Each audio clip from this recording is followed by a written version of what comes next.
Hello everyone, this is Dawn over at Plot Chronicles. Guess what? I just finished a book today and I'm already doing a book review on it. It is called Don't Tell a Soul by Jessica Huntley, or Huntley, I might be pronouncing it wrong. I've never read this author before. I got it off my Libby app. Well, the one thing I will tell you is that I haven't read any other of her books before, and none of her other books, and I don't know if she's written that many, are available on Libby right now. But she kind of reminds me a little bit of Frida McFadden from the UK. But Frida McFadden's not from the UK, but this lady kind of reminds me of that. Now, her language is a little rough around the edges in the book, I will admit, so I always like to tell people. But this book starts you off. It does not lag in any place. You know, I told you guys one of my biggest complaints, well actually it's a bunch of complaints in one, are books that start off slow where it doesn't even get you into the story 100 pages in, or books that have too many characters introduced. This book only has a few characters, which I like that because it's easy to follow.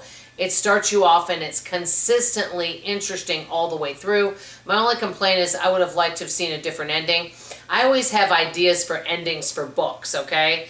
And sometimes I like the endings, and sometimes I've read books that weren't super interesting, but the ending was phenomenal, and then it changes my mind about the entire book. But this book follows actually two storylines. It starts off like 20 years ago, and I'll just say this, and I'm not trying not to give any spoilers, but it starts off with this woman, or young girl at the time, teenager, and she's not being treated very well at home, and you just know that. And then she also does have a twin brother, okay? So we'll start off with that story. Then it goes, and the girl that wasn't treated very well is Vera, her twin brother's Kevin. Goes to 20 years ahead, and another girl is in that situation in another town, and this particular young lady named Elle is, you know, and it's only her. There's no brothers or sisters. Her father is very unkind, I will just say that. So she escapes that situation and ends up in the town with this woman named Vera, who's now a grown woman, and ends up staying in Vera's home because she's trying to escape her situation, okay? That she's trying to escape her father, who is not a good person. But in this book, you almost can't tell who's a good person or who's a not so good person.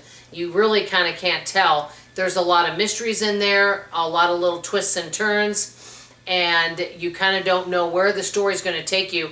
I was really surprised where the story went. I was kind of surprised about the ending and all of that. So it was kind of surprising, but it was very interesting because this girl, she ends up staying in the attic at Vera's house. And people in the town kind of warn her a little bit about Vera and say, hey, you know what, she's not all there, you know? But Vera is very protective of this Elle. So I'll mention that too. But a lot of secrets come out, and it kind of changes storylines from 20 years ago, from 2004 to 2024. So I guess that's when the book was written. So I definitely think the book is interesting, and there's no point in it where you're going to say, oh, this is getting boring. You can't actually put it down.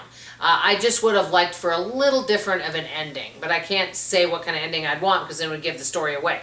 But it's called Don't Tell a Soul by Jessica Huntley. I notice I like a lot of authors from the UK. The next video, speaking of the UK, I'm going to talk about the latest book from Daniel Hurst called My Neighbor's Affair. And I'll tell you about that next time. Let me know, guys, if you've read any of these authors, Jessica Huntley, Daniel Hurst. I'd love to hear about what you're reading in the comments below. I love you guys. I'll see you in the next video. Bye.